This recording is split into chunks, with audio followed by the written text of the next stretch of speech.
Hello, and welcome to Beach News. I'm Cori Bracey. And I'm Mykell Mathieu. Today we look at how students can market themselves for success, as well as some interesting events that students attended over the weekend. But first, let's take a look at how a tragedy in Florida shocked the nation and students on campus. The murder of 17-year-old Trayvon Martin has caused a national uproar over issues regarding racial profiling in the African American community, and students on campus have something to say about it. I actually believe that is a very tragedy that is in a time like ours, in a time today, things are still happening, you know, terrible things like that. And it's really a disaster for our community. That is to show you that racism still exists in our country, and racism is not going anywhere. Trayvon Martin is the name that most Americans will know today. Martin is not an athlete or any type of celebrity. Martin is the 17-year-old African-American male that was killed in Florida, and his murder has brought forth a lot of national attention. Martin was killed by neighborhood watcher George Zimmerman. Zimmerman saw young Martin wearing a gray hoodie and thought he looked suspicious. An altercation occurred, ending in Martin's death. Zimmerman was arrested but let go immediately, claiming self-defense. Racial profiling is something that truly exists today, and this story is a classic case. It's evident, it's still going on, it's still here. And will it ever leave? Probably not, but I think we just need to become more aware of it as young black men and as really minorities, be aware that we are profiled and try to do things to try to really lessen that so that we won't be profiled in such a negative fashion. To a certain degree, definitely, I believe in that. And it's not, a lot of it is truly inbred in our culture, and I don't necessarily feel that people are doing it intentionally. Obviously, a lot of it is subconscious profiling as well, so it does exist to a certain degree, yeah.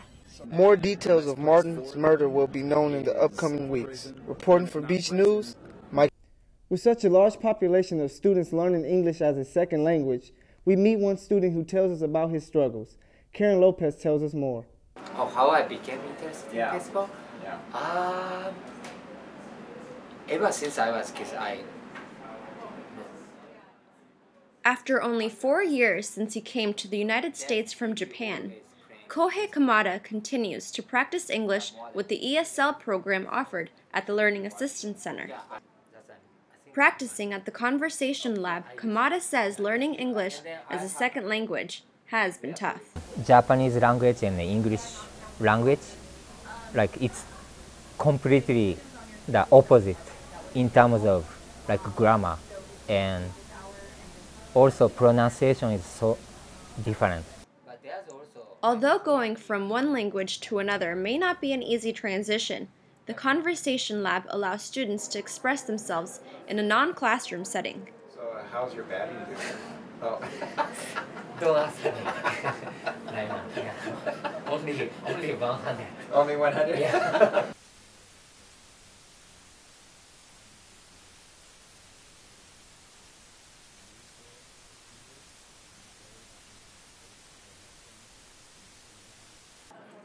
Many students, just like Kamada, especially in California, face language barriers, speaking one language at home and one at school.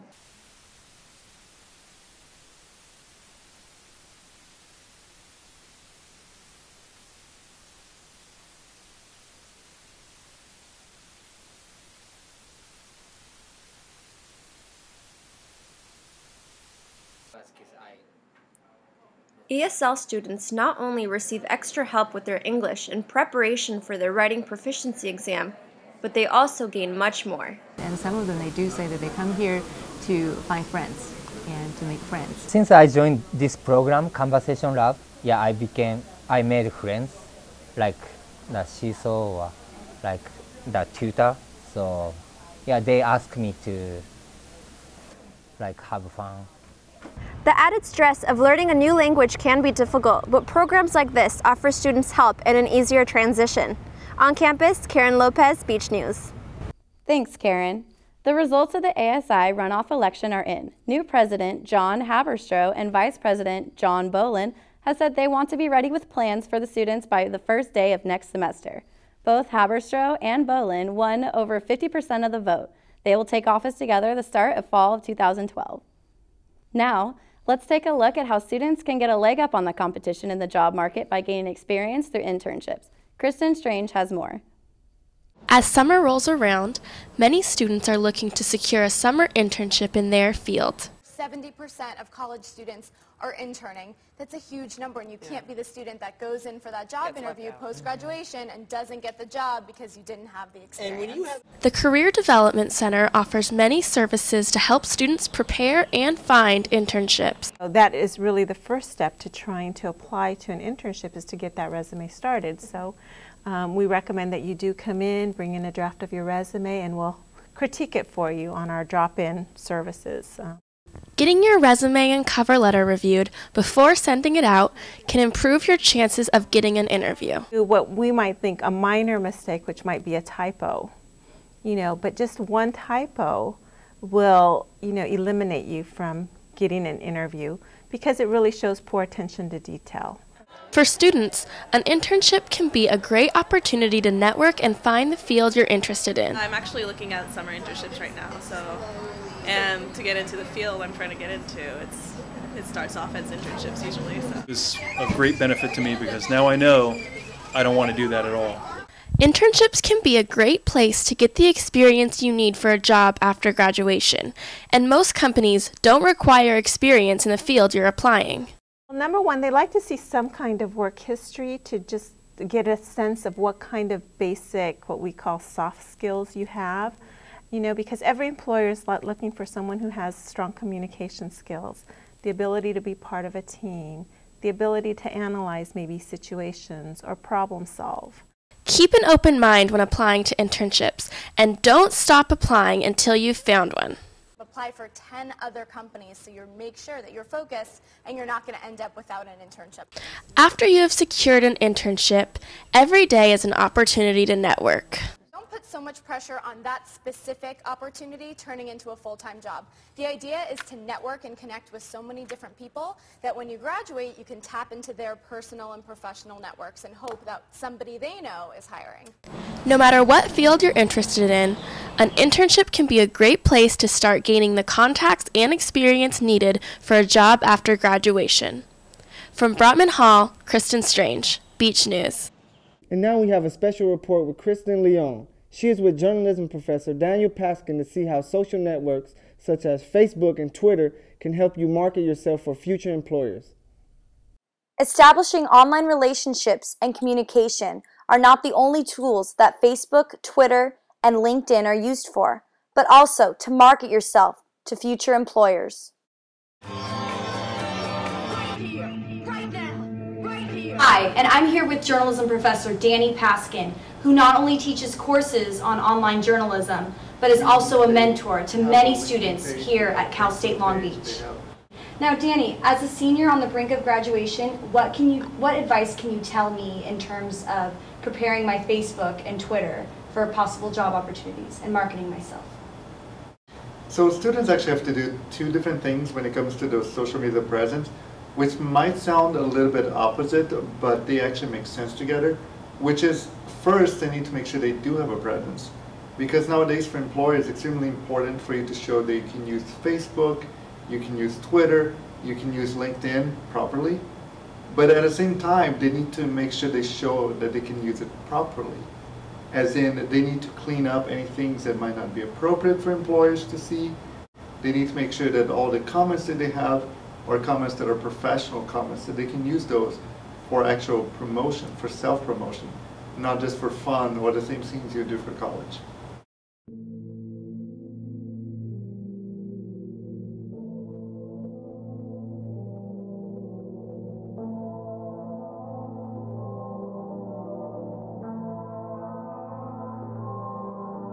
Since we just learned about other types of social networking and online resume sites, let's see what Danny has to say about linking other types of information to our Facebook and Twitter accounts. So someone who isn't technologically savvy or who doesn't have access online or to a Facebook, Twitter, LinkedIn, do you recommend them getting an account for either of these sites?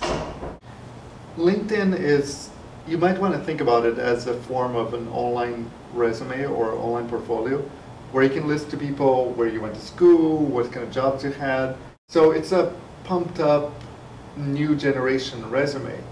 And you can still link to, as you mentioned, to your Facebook account, to your MySpace account, to whatever other accounts might have, Twitter, just by adding those links to it. So there's really no excuse why people would say, no, I'm sorry, no, I won't do it, no, I can't. And yeah, if you need to learn how to do it, it might have a little learning curve, but it's not that big. And there's always YouTube videos that will show you how to do it, or help within the website that will teach you what the proper things to do, or you can go to college and learn how to do it. And there you have it, from Professor Danny Paskin himself. I'm Kristen Leone. Back to you. Thank you, Kristen. Now let's take a look at what's going on in the world of entertainment. Here's Karen Lopez. Thanks, Cori. Films such as Stomp the Yard and Step It Up helped increase the popularity of stepping in the African American community. On Saturday afternoon, the Walter Pyramid housed its version of Stomp the Yard with the 22nd annual Long Beach Step Show. Reporter Kearney Ross fills us in with the details. The day was filled with loud music, shouting voices, active dancing, and best of all, stepping, as the Cal State Long Beach chapter of the National Pan-Hellenic Council hosted the 22nd annual Long Beach Step Show at the Walter Pyramid. The event brings together Black fraternities and sororities from all over the country to battle it out on the stage. The Long Beach Step Show is a show where members or groups, organizations, or fraternities and sororities from the National Pan-Hellenic Council come together and compete. So there's two categories. There's a sorority category and a fraternity category. So today we have 5 fraternities competing. There are 4 sororities. Each team had different talents and skills to offer the judges, and they also honored this year's theme of Battle Long Beach. Basically, from these teams, we're looking for uniformity. We're looking for creativity. We're also looking for a team that embodies the return to step. So we're looking for teams that are going to basically execute to the T, hold nothing back, and overall, as we say in the Greek world, be out. As the competition heated up on the stage, some were more worried than others about coming out on top. My biggest competitor, I'd have to say, this year, I'd have to say possibly the Sigmas. They are a good team from New Jersey, I believe. But yeah, no, it's some pretty good competition, but we'll be good. There is no competitors. It's all in good fun. But the dancing wasn't only on the stage. After each performance, the crowd exploded into routines of their own, urging others to get on their feet and join in on the fun.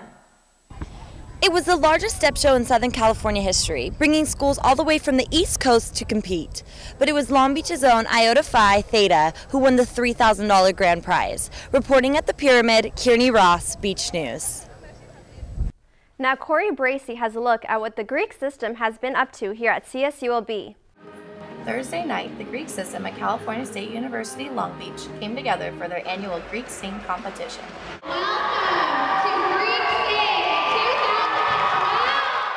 The event aimed to raise funds for Camp One Heartland, the largest camping and care center for children affected by HIV and AIDS. Since 2007, the CSULB Greek community has donated over $92,000 to Camp Heartland.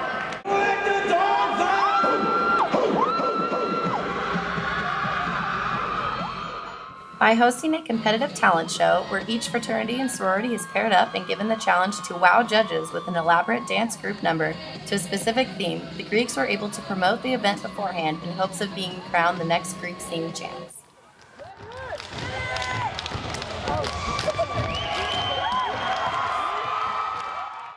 Through sponsors and ticket sales, both pre-sale and at the door, the Greek system collectively raised $14,230 for Camp One Heartland by the end of the night.